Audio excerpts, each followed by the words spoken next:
శివాయ. ఓం నమః శివాయ. ఓం నమః శివాయ. అందరికీ నమస్కారం. కార్తీక మాసంలో చేసే అభిషేకాలు, పూజలు, వ్రతాలు, ధర్మాలు, దానాలు, దీపదానాలు, దీపాలు, ప్రతి చిన్న పుణ్య కార్యక్రమం ఏం చేసినా రెట్టింపు ఫలితం వస్తుందని మన పురాణాలు చెప్తున్నాయి. ఆ ప్రకారంగానే ఈ పురాణాన్ని, కార్తీక పురాణాన్ని నేను ఈ వీడియోలో చదివి వినిపిస్తున్నాను మీ అందరికీ. అందరికీ తెలుసు కార్తీక పురాణం గురించి, తెలియని వారు లేరు. కానీ చదువుకోలేక ఉంటారు కదా, అలాంటి వాళ్ళైనా ఒక్కరైనా వింటారని నేను ఎప్పుడు కార్తీక పురాణం చదవటం నాకు అలవాటు. ఈసారి మొట్టమొదటిగా ఇలా వీడియో ద్వారాగా నేను ప్రయత్నిస్తున్నాను.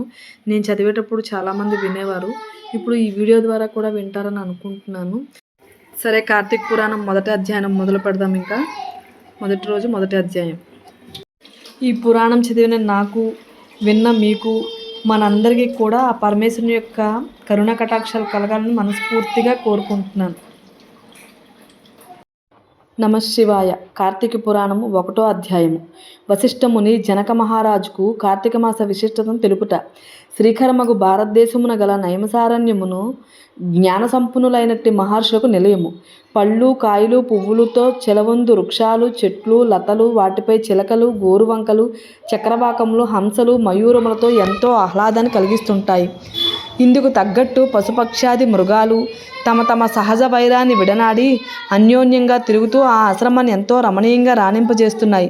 యజ్ఞయాగాది క్రతువులతో, పురాణ ఇతిహాస ప్రవచనాలతో, వేదాంగ మీమాంసాది చర్చలతో భూలోక స్వర్గధామంగా ప్రకాశిస్తుంది.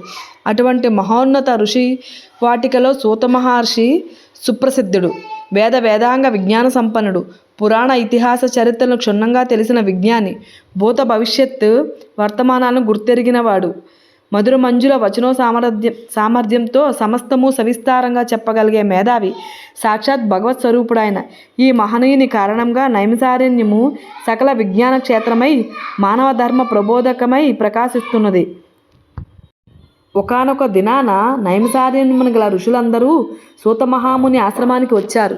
వారందరినీ కూర్చుండజేసి అందరూ ఒక్కటై వచ్చిన కారణాన్ని చెప్పవలసిందని అడిగాడు సూత మహర్షి.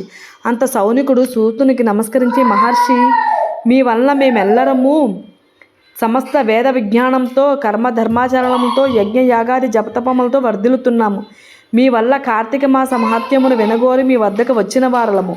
హరిహరులకు ప్రీతిపాత్రమైన కార్తీక మాసము 30 రోజుల పరిపూర్ణ పర్వదినాల మాసమని, స్నాన జప తప దానాలకు అపారమైన ఫలసిద్ధి కలుగుతుందని విన్నాము.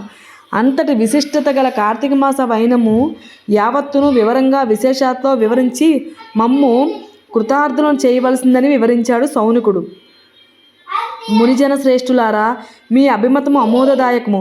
మీరు అనుకున్నట్టుగా కార్తీక మాసం అత్యంత పుణ్యప్రదమైన మాసము. ఇది హరిహరులకే కాక సమస్త దేవతలకు ప్రీతిదాయకమైన మాసము. ప్రతి నెలలో ఏదో ఒక పర్వదినము కానీ ఈ కార్తీక మాసం పర్వదినాలమయము. ధర్మ కార్యాచరణలకు, నియమనిష్ఠులకు నెలవైన ఈ కార్తీక మాస మహాత్మ్యము విన్నవారికి పుణ్యగతులు కలుగు చేయు పవిత్రమైన మాసము. కర్మసాక్షి అయిన సూర్యభగవానుడు తులారాశిలో ఉన్న ఈ కార్తీక మాసంలో చేసిన పూజలు, వ్రతాలు, దాన ధర్మాలు, దీపారాధనలు, నీలాహారాలు, పురాణ శ్రవణము జన్మజన్మ పాపాలను హరింపచేసి పుణ్యగతలు సమకూర్చుతాయి. అభీష్ట సిద్ధి కలిగి జీవితం సుఖమయంగా సాగుతుంది. ఇహపరాలందు ఉత్తములై వర్ధిల్లుతారు. మానవ శ్రేయాభిషులై తరించి మీకు పురాణాన్ని చెప్పటం వల్ల నేను ఉత్తమగతిని పొందగలుగుతాను.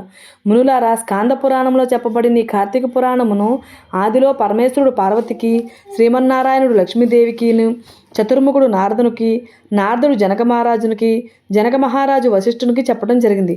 వశిష్ఠుని కృప వలన ఈ కార్తీక మహాత్మ్యం విను మహద్భాగ్యం నాకు కలిగింది. ఈ పురాణ క్రమాన్ని మీకు వివరించదను. సావధానంగా విని తరించండి. మునిజనులకు సూతుడు ఈ విధంగా కార్తీక పురాణాన్ని వినిపించాడు.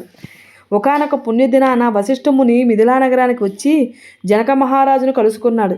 రాజర్షికి జనకుడు సముచిత మర్యాదలు చేసి మీరు వచ్చిన విశేషాన్ని వివరించవలసిందనిగా వశిష్ఠుని ప్రార్థించాడు. రాజా జనక మహారాజా, నేను సిద్ధాశ్రమంలో సంకల్పించిన యాగానికి వెళ్తున్నాను. యాగార్థమే నీ సహాయాన్ని కోరడానికి వచ్చాను అన్నాడు. అందుకు జనకుడు, మహర్షి, యాగ నిమిత్తం ధనాన్ని, వివిధ సంభావనలను మీరు కోరిన ప్రకారం ఇస్తాను. అంతకన్నా నాకును నా సంపదలకు ప్రయోజనం ఏముంటుందని వినయంగా పలికాడు. మునిజన శ్రేష్ఠ, నాకు చిరకాలంగా ఒక కోరిక ఉన్నది. ధర్మార్థ కామ మోక్ష ప్రదాయకమైన సర్వపాపహరమైన కార్తీక మాస మహత్యాన్ని వినగోరుతున్నాను. నా యందు అనుగ్రహమించి కార్తీక పురాణాన్ని వినిపించి నన్ను కృతార్థుని చేయవలసిందని వశిష్ఠముని ప్రార్థించాడు. విశ్వశ్రేయస్సు భక్తి కలిగిన వారికి ఇటువంటి కోరికలు కలగటం సహజం. కార్తీక మాసం 30 రోజుల పుణ్యప్రదమైన రోజులు. ఈ మాసంలో చేయు జప తప స్నాన దాన వ్రతాదులు అనంతమైన ఫలితాన్ని కలుగు చేస్తాయి. స్కాంద పురాణంలోను పద్మపురాణంలోను ఈ కార్తీక మాస గొప్పతనం గురించి ఆచరించవలసిన విధి విధానాల గురించి చెప్పబడ్డాయి. ఈ కార్తీక మాసం సూర్యోదయం వేళలో స్నానం చేయటం పుణ్యప్రదం. పరమ పావనమగు గంగాదేవి గంగా నదీ తాలూకా కాలువలు చెరువులు జలాలన్నింటా అంతర్లీనమై ఉంటుంది. స్నానంతో పరిశుద్ధము పుణ్యప్రదమైన తనువుతో చేయు దానాలు వ్రతాలు అపారమైన ఫలితాన్ని కలుగచేస్తాయి. పితృకరములు 7 తరాలకు పుణ్యగతులను కలుగచేస్తాయి. ఈ కార్తీక స్నాన వ్రతాదులకు స్త్రీ పురుష బాల యవ్వన వార్ధక్య తరతమ భేదాలు లేవు. జనక మహారాజా, ఈ కార్తీక మాసము 30 రోజులు హరిహరులకు చాలా ప్రీతి అయినట్టి రోజులు. మాసాధిపతి అయిన దామోదరుని పూజ ఈ మాసము పట్ల ప్రీతిగల కేదారేశ్వర వ్రతము ఈ నెలలో చేయటం వల్ల హరిహరుల కృపను అపారంగా కలుగచేస్తాయి. సమస్త జలాలలోనూ అంతర్లీనమై ఉన్న గంగాదేవి కృపకు పాత్రలు కాగలట్టు సూర్యోదయ పూర్వమే స్నానం చేయటం ముక్తిప్రదము. దాన ధర్మాలు, సంధ్యావందనాలు, తర్పణాలు, దీపారాధనలు, దీపదానాలు, వనభోజనాలు, సమారాధనలు, సోమవార వ్రతాలు, కార్తీక పౌర్ణమి నోము యావత్ పుణ్యప్రాప్తిని కలుగు చేయటమే కాక శరీరానికి తేజస్సు, శక్తిని, మేధస్సును, మనస్సుకు స్థిమితాన్ని, సంపత్తిని కలుగజేస్తాయి. జీవితానికి ఆయురారోగ్య, వినయ, విజ్ఞాన విజయాలను కలుగజేస్తాయి. ముక్తిని, మోక్షాన్ని ప్రసాదిస్తుంది ఈ కార్తీక మాసం. జనక మహారాజా, ఈ కార్తీక మాసంలో ఏకభుక్తము ఉపవాసము ఆచరించటము మోక్షప్రదము. సంపూర్ణంగా ఉపవసించి సంధ్యవేళ తీర్థప్రసాదాలతో కాలం గడపటము, రాత్రులు మాత్రమే ఏకభుక్తం భుజించటము, ఆయాచితంగా పరులు పెట్టింది మాత్రమే తినడం చేస్తూ నిత్యం జపతప పురాణ పఠనము, దీపారాధన, క్షేత్ర దర్శనము భక్తితో నిర్వహించటము ఆరోగ్యదాయకము, మోక్షకారకము.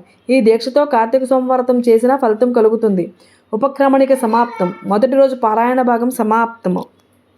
ఈ వీడియో చూసిన వారికి, విన్నవారికి అందరికీ ధన్యవాదాలండి. ఈ వీడియోలో నేను ఎక్కడైనా పొరపాట్లు చేసి ఉంటే నన్ను క్షమించండి. వీడియో నచ్చితే మాత్రం లైక్ చేయండి, షేర్ చేయండి.